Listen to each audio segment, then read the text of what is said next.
Hello guys, welcome back to my channel once again. Thank you all for always stopping by. To our old and new subscribers, thank you all so much for always tuning in to watch our videos. And guys, if today is your first time of coming across my channel, you are welcome. You are welcome. In fact, you should take the front seats. You will be the one to be at the front today.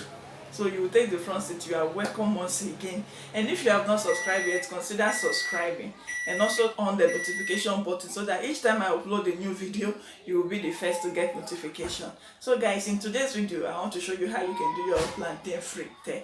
It's just very easy and simple. So guys, come with me. Let me introduce you to the things I will be using. So guys, in here I have my sausage. Here is onions, tomato, and the mango cubes. Here I have my fried plantain. Here I have my egg. This is salt. In here I have curry powder and thyme.